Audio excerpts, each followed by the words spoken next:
So can I get a show of hands, how many of you in this room have been in a plane in this past year?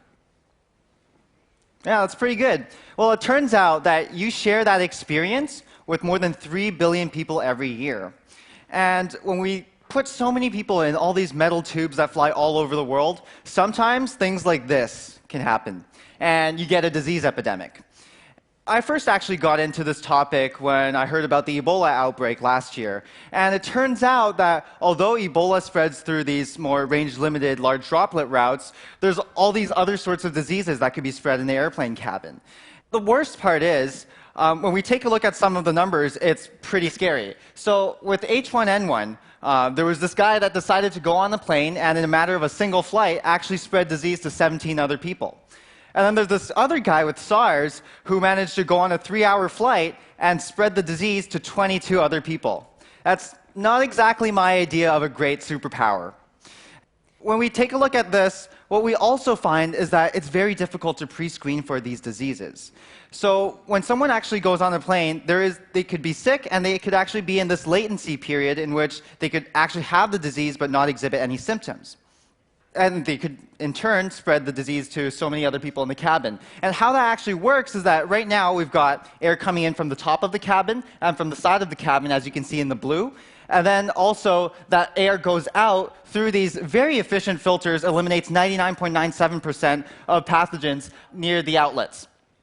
And what happens right now, though, is that we have this mixing airflow pattern. So if someone were to actually sneeze, that air would get swirled around multiple times before it even has a chance to go out through the filter. So I thought, OK, this was clearly a pretty serious problem. And I didn't have the money to go out and buy a plane, so I decided to build a computer instead. It actually turns out that with computational fluid dynamics, what we're able to do is create these simulations that give us higher resolutions than actually physically going in and taking in readings in the plane. And so how essentially this works is you would start out with these 2D drawings. These are floating around in technical papers around the internet. I take that and then I put it into these 3D modeling software, really building that 3D model. And then I divide that model that I just built into these tiny pieces, essentially meshing it so that the computer could better understand it. And then I tell the computer where the air goes in and out of the cabin, throw in a bunch of physics, and basically sit there and wait until the computer calculates the simulation. So what we get, actually, is with the conventional cabin is this. You'll notice the middle person sneezing.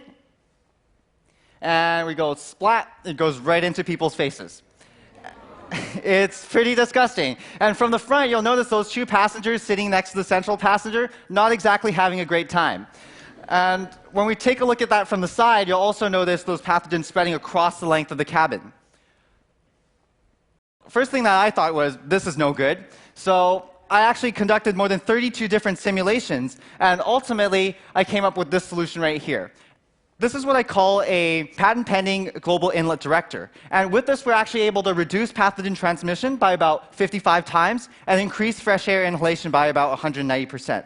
So how this actually works is we would install this piece of composite material into these existing spots that are already in the plane. So it's very cost-effective to install, and we can do this directly overnight. All you have to do, put a couple of screws in there, and you're good to go. And the results that we get are actually absolutely amazing. Instead of having those problematic swirling airflow patterns, what we have is we can create these walls of air that come down in between the passengers to create these personalized breathing zones. So you'll notice the middle passenger over here is sneezing again, but this time we're able to effectively push that down to the filters for elimination. And same thing from the side, you'll notice we're able to directly push those pathogens down.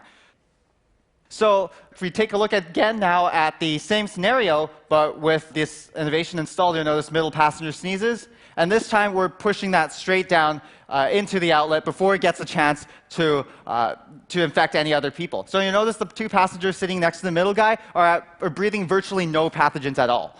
And we take a look at that from the side as well. You can see a very efficient system. And in short, with this system, we win. So when we take a look at what this means, what we also see is that this not only works if the middle passenger sneezes, but also if the window seat passenger sneezes or if the aisle seat passenger sneezes. And so with this solution, what does that mean for the world? Well, When we take a look at this from the computer simulation into real life, we can see with this 3D model that I've built over here, essentially using 3D printing, we can see those same airflow patterns coming down right to the passengers. In the past, the SARS epidemic has actually cost the world about $40 billion. And in the future, a big disease outbreak could actually cost the world in excess of $3 trillion.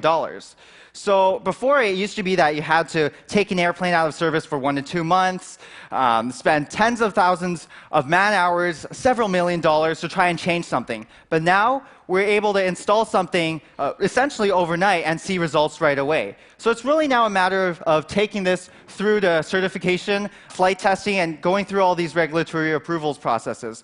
But it just really goes to show that sometimes the best solutions are the simplest solutions. And, 2 years ago, even, this project would not have happened, just because the technology then wouldn't have supported it.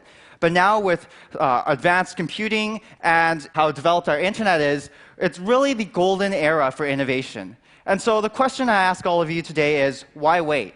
Together, we can build the future today. Thanks.